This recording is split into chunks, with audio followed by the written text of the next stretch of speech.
오늘 본문의 말씀을 통해서 소원의 항구로 인도하시는 하나님이라는 제목으로 말씀을 나누도록 하겠습니다. 여러분 한 주 동안 어떻게 잘 지내셨습니까?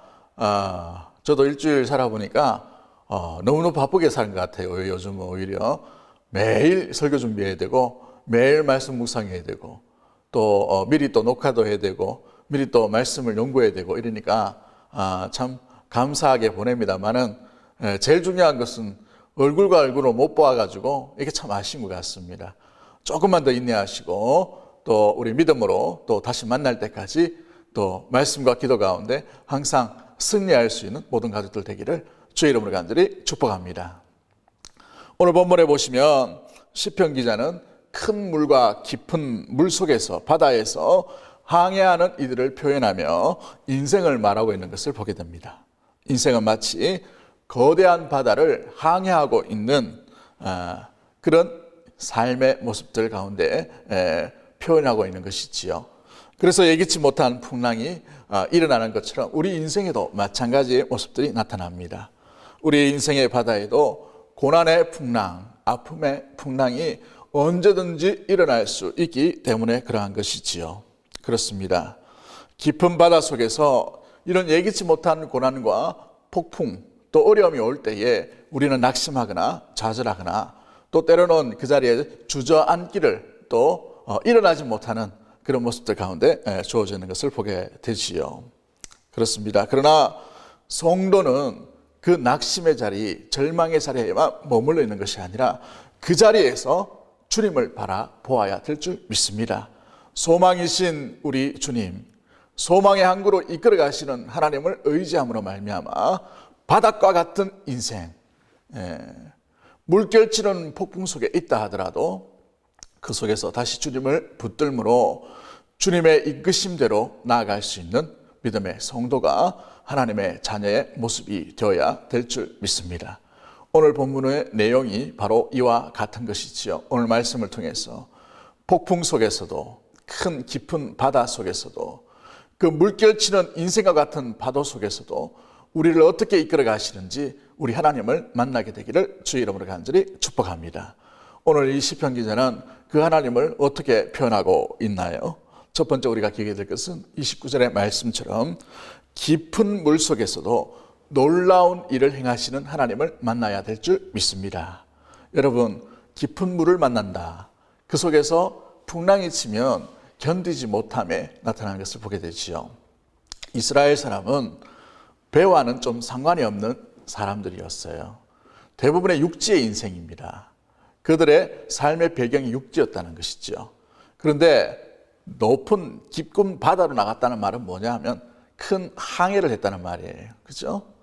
어찌 보면 알 수 없는 길, 또 예기치 못한 인생을 그런 바람, 풍랑을 만날 수 있는 그런 조건들이 갖춰져 있는 것을 보게 되지요. 그러나 그 속에서도 주님이 일하지 않는 것이 아니고 주님은 그 깊은 바다 속에서도 잠잠케 하시고 또 믿음의 성도들, 그 선원들을 그 배를 소원의 항구로 이끌어 가심을 준비하고 계시고 역사하고 계시고 만들어 가시며 놀랍게 간섭하여 가시고 놀랍게 하나님께서 보호하심 가운데 있다는 사실을 날마다 기억할 수 있는 믿음의 모든 가족들이 되기를 주의 이름으로 간절히 축복합니다. 때로는 고난을 당하고 어려움을 당할 때에 많은 사람들이 이렇게 표현합니다. 주님이 어디 계시는가? 하나님의 일하심이 보이지 않는다. 하나님의 이 감동, 하나님의 인격, 하나님의 만지심, 하나님의 은혜를 경험하지 못하게 되는 하나님의 임재의 부재를 경험할 때가 있지요. 여러분, 그것은 우리 내면 속에서 일어나는 것입니다. 하나님 편에서는 그런 것이 아니에요. 하나님은 어제나 오늘이나 동일하신 하나님인 줄 믿습니다. 하나님은 육지의 하나님뿐만 아니라 바다의 하나님이신 줄 믿습니다. 하나님은 산 꼭대기에 거한다 하더라도 거기 계시고 바다 끝에 거한다 하더라도 거기 계시며 절망의 눈물의 골짜기 가운데 있다 하더라도 그것까지 함께 계시는 분이 우리가 믿는 신실하신 하나님인 줄 믿습니다.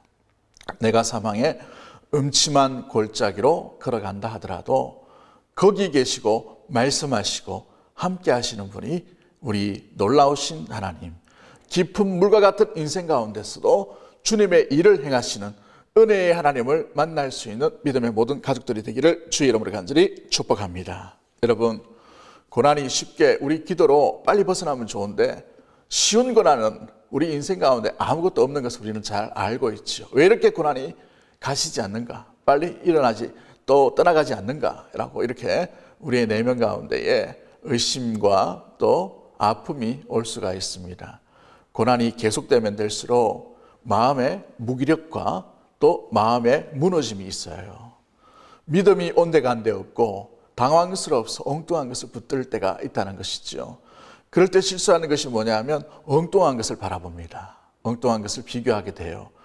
엉뚱한 신기루를 의지하려고 하는 모습들이 있게 되는 것이지요. 선원들도 마찬가지입니다. 큰 풍랑이 일어날 때에 그들의 삶 가운데 엉뚱한 것을 붙들면 안 되는 것이지요. 그때일수록 정확하신 하나님, 늘 한결같으신 하나님만을 의지해야 될 줄 믿습니다. 잠잠히 고요히 찾아오시고 주님의 일을 주님께서 주님의 방법대로 행하심을 기억하며 믿음으로 이 위기도 이 고난도 우리에게 닥쳐온 큰 물결과 같은 어려움도 감당할 수 있는 우리 귀한 믿음의 모든 가족들 되기를 주의 이름으로 간절히 축복합니다. 여러분, 그런데 우리가 할 수 있는 것이 아니라 우리의 시선이 그곳에 고정될 때에 그 고정된 주님께서 놀랍게 그 일들을 행하시는 것을 우리는 바라보아야 되는 것이죠. 이게 믿음입니다. 내가 믿음이 있어서, 내가 열정이 있어서, 내가 욕심이 있어서 이게 아니에요. 믿음은 하나님으로부터 주어지는 것입니다. 우리의 시선이 주님께 고정될 때에 주님의 일하심이 비로소 보여지게 되는 것이지요. 여러분 한번 잘 보십시오. 우리 인생 가운데 왜 이렇게 고통이 떠나지 않는가? 성경에도 보시면 고통 없는 인생이 아무도 없는 것을 보게 돼요. 갈대아 우르에서 하나님의 부르심을 받았던 아브라함을 보십시오. 하나님께서 그 먼 곳에서 불러주셨어요. 가나안이라는 총구석으로 주님께서 불러가셨다는 말이죠. 그러면 뭔가 좋은 것이 기다려야 되죠. 뭔가 아브라함의 제국, 아브라함의 왕국이 기다려야 됩니다. 그런데 갈대아 우르에서 떠나서 가나안 처음 들어갔을 때 무슨 일이 납니까? 황폐한 땅이에요. 가뭄이 듭니다. 살 수 없는 땅이에요. 또 블레셋 사람은 또 어떻습니까? 시시탐탐 이 아브라함의 많은 이 양과 가축을 노리죠. 더 결정적으로 노린 게 누구입니까? 자기의 부인이었어요. 여러분, 아브라함이 길 떠나고 약속을 따라 나갔지만 기다리고 있는 것은 이와 같은 가뭄과 같은 것, 위협과 고통스러운 자리였다는 사실입니다. 쉽게 떠남이 아닌 것이에요. 그럼에도 불구하고 하나님께서 왜 이 일을 보여주고 계십니까? 아브라함에게 뭘 요구하시는 거예요? 이 척박한 땅, 이 위험한 땅, 이 가뭄이 있는 땅, 누구만 바라보라는 것입니까? 주님만 바라보라는 것이지요. 마찬가지입니다. 우리에게도 이 고통을 주는 이유가 무엇입니까? 이 하드 트레이닝 하듯이 이 고통과 고난은 우리 믿음의 성도를 주님께서 연단시켜 가시는 것이고 훈련시켜 가시는 방법이지요. 왜요? 누구만 바라보라는 것입니까? 주님만 바라보라는 것입니다. 주님만 의지하라는 것이죠. 주님만 붙들라라는 것입니다. 사랑하는 성도 여러분, 우리가 붙들고 있는 것을 한번 잘 보십시오. 주님입니까? 아니면 주님 말고 다른 것들인가요? 오직 주님만 바라봄으로 말미암아 깊은 물속에서도 일하시는 놀라운 주님을 비로소 우리의 눈으로 목도할 수 있는 사랑하는 주의 백성들 다 되기를 주님의 이름으로 간절히 축복합니다. 할렐루야. 두 번째 우리가 기억해야 될 것이 무엇입니까? 우리 28절과 29절에 나오지만 무엇보다도 우리가 기억해야 될 것은 부르짖는 자를 들으시고 그에게 은혜를 베푸시는 하나님이라는 사실을 우리는 잊지 말아야 하는 것입니다. 우리에게 다가오는 고난의 풍랑은 하나님을 찾으라는 의미의 신호예요. 사인인 것입니다. 주님께서 사인을 보내시는 것이지요. 여러분, 야구 선수가 보면 투수가 자기 마음대로 던지는 게 아니에요. 그 앞에 있는 포수가 사인을 보냅니다. 이렇게 보내기도 하고 저렇게 보내기도 하고, 그렇죠? 근데 그 사인이 뭐예요? 이렇게 던지라는 것이지요. 이 고난과 풍랑은 하나님께서 우리 믿음의 성도에게 보내시는 사인이에요. 그 사인의 의미가 뭡니까? 내가 있다는 것이죠. 주님이 있다는 것입니다. 안심하라는 의미입니다. 주님께서 함께 있다는 의미의 사인인 것이요. 가장 더 깊은 것은 뭡니까? 그 사인을 요청할 때에 부르짖으라는 사인의 의미인 것입니다. 목소리를 내라는 것이지요. 그 목소리가 무엇입니까? 기도의 목소리라는 사실이지요. 오늘 본문에도 뭐라고 되어 있습니까? 28절 말씀을 보시면 이에 그들이 그들의 고통 때문에 여호와께 부르짖으매라고 되어 있습니다. 고통 때문에 여호와께 부르짖으매.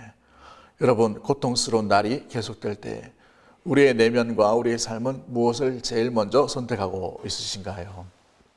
바라고 소망하는 것은 주님이 보이시는 그 사인 가운데에서 여러분 기도의 자리로 나아갈 수 있는 우리 모든 가족들이 되기를 주의 이름으로 간절히 축복합니다. 하나님은 고난을 통해서 하나님을 찾고 하나님께 부르짖는 계기를 우리에게 마련해 주시고 있는 것이죠. 아모스 5장 4절 말씀에 이렇게 되어 있습니다. 여호와께서 이스라엘 족속에게 이와 같이 말씀하시기를 너희는 나를 찾으라 그리하면 살리라 라고 되어 있어요. 할렐루야. 살 수 있는 방법이 뭐예요? 이와 같이 말씀하기를 너희는 나를 찾으라 라고 되어 있습니다. 고난의 날에 주님을 부르짖는 것, 주님께 나아가는 것, 주님을 찾는 아름다운 방법인 줄 믿습니다. 여러분, 기도가 있고 기도가 살아있으면 살게 되어 있어요. 왜요? 주님께서 들어주시기 때문에 그런 줄 믿습니다. 그러기에 의인의 간구는 역사하는 힘이 많도다 말씀하신 것처럼 이 고난의 때에 주님께서 기억하고 계시고 그 보내시는 사인을 힘입어 주님 앞에 날마다 기도의 자리로 나아가는 부르짖는 자로 아름답게 살아갈 수 있는 모든 가족들 되기를 주의 이름으로 간절히 축복합니다. 이스라엘 백성들 한번 보십시오. 430년간 노예의 삶을 살았습니다. 너무나도 고난이 심했어요. 고통스러움이 있었어요. 430년간. 우리나라가 일제 침략을 36년간 받았어요. 얼마나 고통스러웠습니까? 언어를 뺏겼어요. 녹그릇까지 싹 다 빼앗겼지 않습니까? 자원을 수탈당했습니다. 얼마나 많은 차별을 당했습니까? 얼마나 고통스러웠나요? 36년간의 고통이었어요. 그런데 이스라엘 백성은 430년간의 고통이었어요. 36년간의 고통이 수십 배가 되는 거죠. 여러분 한번 잘 보십시오. 엄청난 고통 가운데 그들이 결국은 주님 앞에 기도의 자리로 나갑니다. 출애굽기 2장 23절 말씀 어떻게 되어 있습니까? 여러 해 후에 애굽 왕은 죽었고 이스라엘 자손은 고된 노동으로 말미암아 탄식하며 부르짖으니 그 고된 노동으로 말미암아 부르짖는 소리가 하나님께 상달된지라라고 되어 있어요. 부르짖는 소리가 어디에 상달됐다고요? 하나님께 상달되었다라고 되어 있습니다. 그럴 때 우리 하나님께서 어떻게 하십니까? 출애굽기 3장 7절 말씀 이렇게 되어 있어요. 여호와께서 이르시되 내가 애굽에 있는 내 백성의 고통을 분명히 보고라고 되어 있어요. 그들이 그들의 감독자로 말미암아 부르짖음을 듣고 그 고통을 알고라고 되어 있어요. 안다라고 되어 있죠. 본다라고 되어 있어요. 듣는다라고 말씀하셔요. 할렐루야. 그렇습니다. 부르짖는 자의 소리를 외면하시는 것이 아니라 보시고 들으시고 알고 계시는 분이 우리가 믿는 신실하신 하나님인 줄 믿습니다. 그러기에 주님을 온전히 믿고 의지하고 부르짖으면 주님께서 어떤 고난과 어떤 광풍도 고요하게 하시고 잠잠케 하시는 놀라운 능력의 하나님의 손길을 경험하게 될 줄 믿습니다. 사랑하는 성도 여러분, 예수님의 제자들을 한번 잘 보십시오. 예수님과 함께 갈릴리 호수로 배를 타고 떠나갑니다. 그 속에서 광풍을 만나지요. 그럴 때 제자들이 제일 먼저 한 게 뭡니까? 잠을 자고 계시는 예수님을 깨웁니다. 주여 우리가 죽게 되었나이다. 이 부르짖음에 예수님께서 응답하시고 곧 일어나사 바람을 꾸짖으시니 바람이 잠잠게 되었더라 라고 되어 있습니다. 우리 인생 가운데 부는 바람도 주님께서 말씀 한마디로 모든 것을 잠잠케 하실 충분한 능력이 주님께 있는 줄 믿습니다. 믿음의 성도가 해야 될 것은 그러기에 부르짖는 자의 자리요, 부르짖는 마음이요, 주님 앞에 우리의 목소리를 내므로 말미암아 날마다 기도함으로 주님의 행하심, 주님의 능력, 주님의 기적을 맛볼 수 있는 믿음의 모든 가족들이 되기를 주의 이름으로 간절히 축복합니다. 다윗을 한번 보십시오. 가장 절망스러울 때 어떻게 하고 있습니까? 시편 43편 4절과 6절 말씀이 어떻게 되어 있어요? 내가 여호와께 간구하매 내게 응답하시고 내 모든 두려움에서 나를 건지셨도다. 그들이 주를 앙망하고 광채를 내었으니 그들의 얼굴은 부끄럽지 아니하도다. 6절 말씀, 귀한 말씀이 있어요. 이 곤고한 자가 부르짖음에 여호와께서 들으시고 그의 모든 환난에서 구원하셨도다 라고 말씀하고 있습니다. 곤고함 가운데에서 여러분, 주님께서 외면하지 아니하시고 이 곤고한 자가 부르짖을 때에 하나님께서 들으셨다라고 되어 있어요.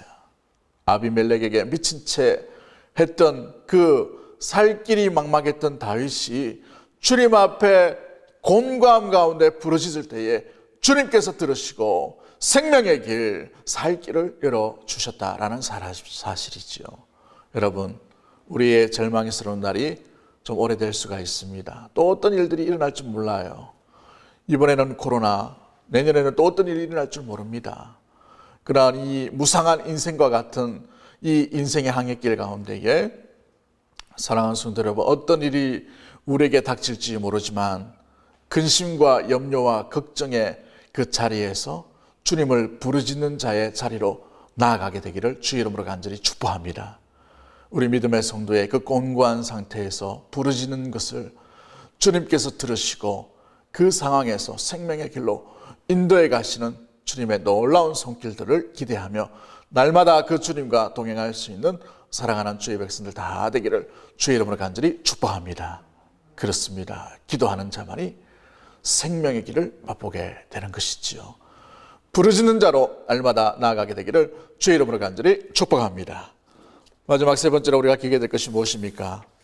우리 하나님은 소원의 항구로 인도해 가시는 하나님이라는 사실이죠. 오늘 본문에 보면 바라는 항구로 인도해 가신다라고 되어 있어요. 여러분, 항해길에 오르면 선원들이 배가 항구에서 떠나면 제일 큰 목적, 제일 마음의 소원이 뭐냐 하면 그 다음 항구로 도착하는 거예요. 목적지로 나가는 것이죠. 이게 제일 큰 소망이요, 꿈입니다. 큰 바다에 나가면 아무것도 없죠. 근데 기대할 수 있는 게 뭐예요? 곧 항구로 도착한다는 기대와 소망입니다. 그 표현이 오늘 본문에 나와 있는 것이지요. 바라는 항구로 인도에 가신다는 사실입니다. 그분이 누구예요? 우리 하나님이라는 사실입니다. 마찬가지입니다. 우리 인생의 고난과 고통과 아픔과 절망이 온다 하더라도 그 헤매는 인생, 어떻게 살 길이 놓여져 있는지 모르는 막막함과 절망과 크센 바람과 큰 풍랑과 그 폭풍 속에서 믿음의 성도가 바라는 것은 그 소원의 항구, 주님께서 뜻하신 그 길, 주님께서 원하시는 그 영원한 나라에 들어가는 놀라운 소원인 줄 믿습니다. 그런데 우리 하나님은 그 소원을 이루시기까지 쉬지 않으시는 놀라운 전능하신 하나님이라는 사실입니다. 절망에 있다 하더라도, 소망을 잃어버린다 하더라도, 낭만 가운데 천국이 아니라 지금 살 길이 막막합니다라고 절망에 부르짖는 자에게도 다시 찾아와 주셔서 소망을 불어넣어 주시고 다시 일으키시며 다시 소원의 항구로 인도해 가시는 분이 전능하신 하나님, 우리 아버지인 줄 믿습니다. 여러분, 요한복음 21장을 한번 보십시오.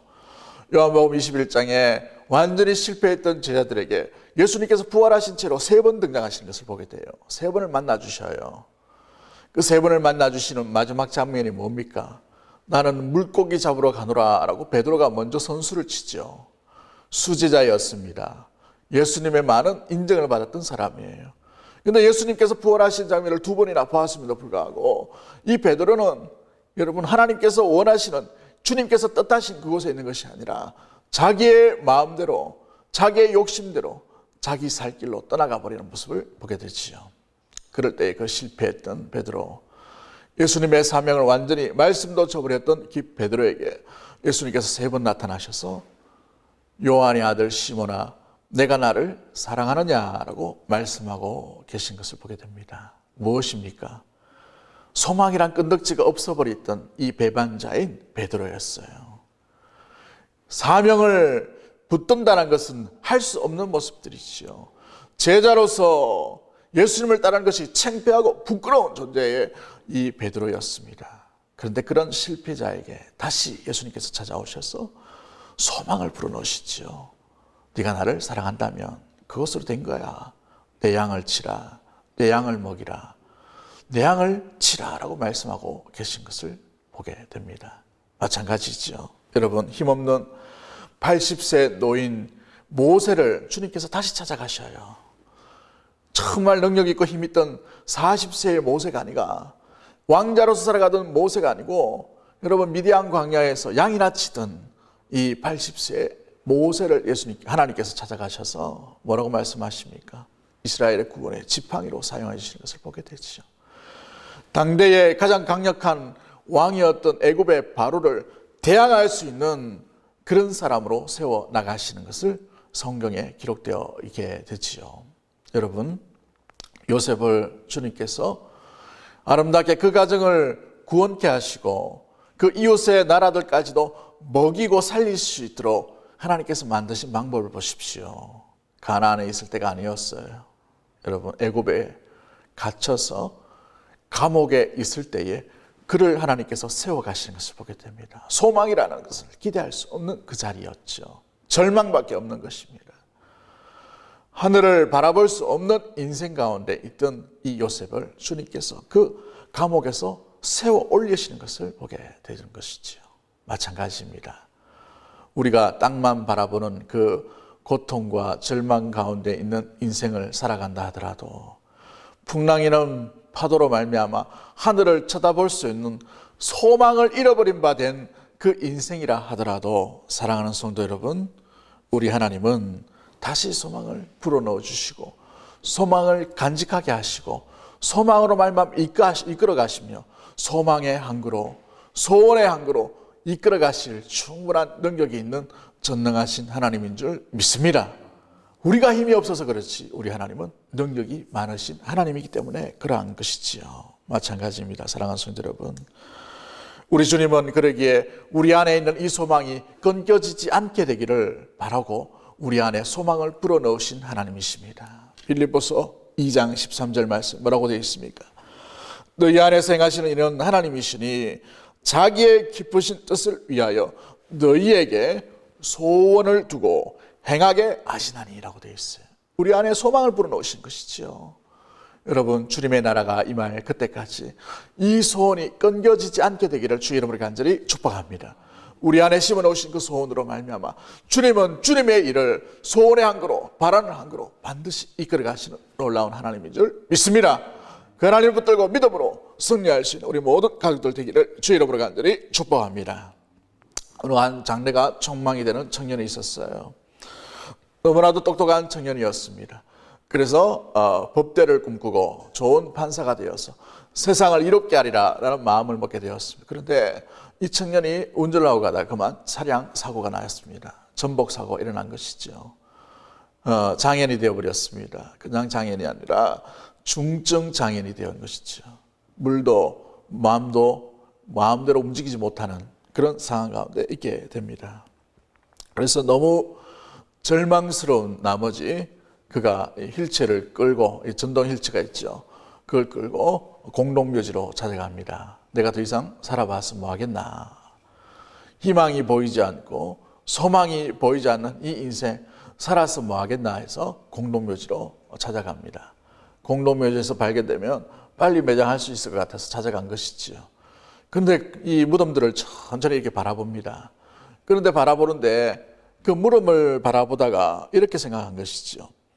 저 답답한 무덤 속에 작은 이 묘지, 저 속에 누워있는 것은 무엇을 의미할까라는 것을 고민하게 되었습니다. 그러다 죽음이 뭐고 삶이 뭔가라는 것을 심각하게 그 자리에서 고민하게 됩니다. 차라리 이 자리에서 의미 없이 누워있는 저 묘지석, 저 관들이 되는 것이 아니고 차라리 소망을 품고 다시 한번 열심히 살아보자 라는 마음을 가지게 된 것이죠. 그래서 이제는 자기 방법이 아닌 내가 내 스스로 할 수 있는 것이 아무것도 없으니 하나님의 방법대로 한번 열심히 살아보자 라는 소망을 가지게 되었습니다. 그로 인하여서 그는 무덤에서 비로소 살 소망을 가지고 발견하게 된 것이지요. 그때부터 무섭게 이제 책을 읽어가고 공부를 하게 됩니다. 그리고 난 뒤에 2000년대에 미국에서 최연소 한 주의 검사가 되게 된 것이지요. 그의 책, 여러 가지 책이 있겠지만 그의 간증과 그의 삶은 많은 장애인들에게 큰 소망을 불어넣게 되었습니다. 인생의 승자는 패자와는 다른 관점을 가지게 된 것이지요. 그렇습니다. 믿음의 사람은 무덤을 보더라도 그 속에서 소망을 발견할 수 있는 사람이 믿음의 사람인 줄 믿습니다. 믿음이 없는 사람은요, 아무리 좋은 환경이라도 주님의 소망, 주님의 뜻, 그 모든 것들을 발견하지 못하게 되는 것이지요. 무덤 속에서 절망만을 바라볼 수밖에 없는 것입니다. 그렇습니다. 사랑하는 성도 여러분, 고난은 우리에게 이 소원의 크기와 꿈을 어떻게 이끌어갈 것인지를 정해주고 나아가는 모습을 보게 됩니다. 고난을 당할수록 불안한 환경 가운데 있다 하더라도 그 속에서 절망만을 바라보지 말고 소망을 가지고 소망을 이끄시는 주님과 더불어 그 항구로 나아갈 수 있는 믿음의 모든 가족들 되기를 주의 이름으로 간절히 축복합니다. 우리의 영원한 산소망이신 예수 그리스도께서 우리와 함께 하신 줄 믿습니다. 그 주님과 더불어 새로운 항해, 새로운 길, 새로운 마음으로 아름답게 풍랑이는 바닷속을 두려워하지 말고 주님께서 이끌어 주신 대로 믿음으로 나아갈 수 있는 모든 가족들 되기를 주의 이름으로 간절히 축복합니다. 나아가면 주님께서 소원의 항구로 이끌으심을 눈으로 목독하게 될 줄 믿습니다. 그 하나님과 더불어 날마다 믿음 가운데 그 여행길과 항해길이 기쁨과 기대함으로 나아갈 수 있는 우리 사랑하는 모든 가족들 되기를 주님의 이름으로 간절히 축복합니다. 이 시간은 가슴에 손을 얹고 한번 기도하기를 원합니다. 제가 한번 기도하고 여러분들도 여러분 나름대로 기도했으면 좋겠습니다. 여러분의 상황 가운데 어떤 상황을 경험했는가, 무엇을 바라보는가, 누구를 의지하는가, 어떤 하나님을 붙들고 있는가, 여러분 너무나도 중요한 것이죠. 말씀을 들으면서 생각났던 건 말씀을 기억하면서 주님, 제가 이런 삶을 살겠습니다, 이런 말씀 붙들겠습니다, 이 말씀 가운데 가기를 원합니다, 이런 마음으로 우리 주여 한번 외치고 동성으로 합심해서 한번 기도하도록 하겠습니다. 주여. 하나님 아버지, 그렇습니다. 주의 놀라운 은혜와 사랑으로 함께하여 주시고 아버지 하나님, 우리의 삶 가운데에서 때로는 아버지 하나님 깊은 바닷속 풍랑이는 가운데서도 주님께서 일하고 계심을 놓치지 않도록 도와주시고, 부르짖는 자의 아버지 기도를 들으신 하나님, 우리가 날마다 아버지를 절망 속에서 그 자리에 머무는 것이 아니라 기도자로 나아갈 수 있도록 도와주시고, 소원의 항구를 이끌어가시는 주님과 더불어서 아버지 하나님 기대와 믿음 가지고 하나님, 때로는 아버지 하나님 절망과 고통과 아버지 하나님 아픔으로 말미암아 소망을 잃어버린다 하더라도 다시 일어나게 하시고 다시 그 소망을 붙들게 하시는 주님을 의지함으로 믿음으로 나아갈 수 있도록 도와주시며, 그로 인하여 소망의 항구로 이끌어가시는, 바라는 항구로 이끌어가시는 주님과 날마다 이 기쁨과 감격과 기대의 항해를 날마다 나갈 수 있도록 주님 인도하여 주시옵소서. 하나님 아버지, 우리 믿음의 성도들 주님께서 함께해 주시고 오늘 이 시편 107편 말씀을 인하여 바라는 소원대로, 바라는 항구대로 이끌어 가시는 주님을 듣게 되었습니다. 깊은 바다와 같은 인생길 가운데도 주님, 우리 하나님은 여전히 한결같이 일하고 계시며 믿음의 성도들을 잠잠케, 아버지의 그 풍랑을 잠잠케 하시고 고요케 하심으로 아버지 하나님 이끌어 가심을 날마다 기억할 수 있도록 도와주시고, 풍랑 속에서라도 주님께 고정된 시선을 외면치 아니하고 주님만 의지하고 바라볼 수 있도록 주님 인도하여 주시옵소서. 주님께서 이 고난을 통해 우리에게 보내신 사인들을 기억하며 아버지 하나님 주님 앞에 부르짖는 자로 나갈 수 있도록 주님 인도하여 주시옵소서. 고통당할 때의 부르짖음에 주님께서 들으시고 주님께서 보시고 주님께서 안다고 말씀하셨사오니 우리 믿음의 성도들 아시고 보시며 들으심으로 말미암아 아버지 모든 고통에서 모든 아픔에서 속히 아버지 하나님 건짐과 아버지 그 속에서 구원과 그 속에서 은혜에 충만케 놀라운 기적의 역사들을 펼쳐주시는 은혜를 날마다 경험할 수 있도록 주님 인도하여 주시옵소서. 결국은 이 풍랑 속에서 주님께서 원하는 소원의 항구대로 믿음의 성도들을 이끌고 가심을 믿는 믿음으로 반응할 수 있도록 주님 인도하여 주시옵소서. 소망을 잃어버리지 않도록 도와주시고 낙심의 자리에 머물러 있지 않도록 도와주시며 바라는 소원 가운데에 이끌어 가시는 주님의 섬세하시고 주님의 세밀하시고 주님의 놀라운 그 큰 능의 역사하심의 팔들을 아버지여 우리 믿음의 눈으로 목도할 수 있도록 주님 인도하여 주시옵소서. 우리 아버지라 많은 성도들 잘 이기게 하시고 견디게 하심이나여 감사합니다. 아버지 하나님 충분하게 감당할 수 있는 줄 믿습니다. 하나님 믿음으로 이 어려움과 이 역경도 이길 수 있도록 도와주시옵시고 견딜 수 있도록 도와주시옵시며 통과할 수 있도록 도와주시되 아버지 하나님 더 크신 은혜와 사랑으로 회복된 모습들 채워주시는 놀라운 기적들 은혜가 아버지 날마다 임할 수 있도록 도와주시옵소서. 그리하실 주님을 기대하고 선하신 우리 구주 예수 그리스도 이름으로 기도하옵나이다. 아멘.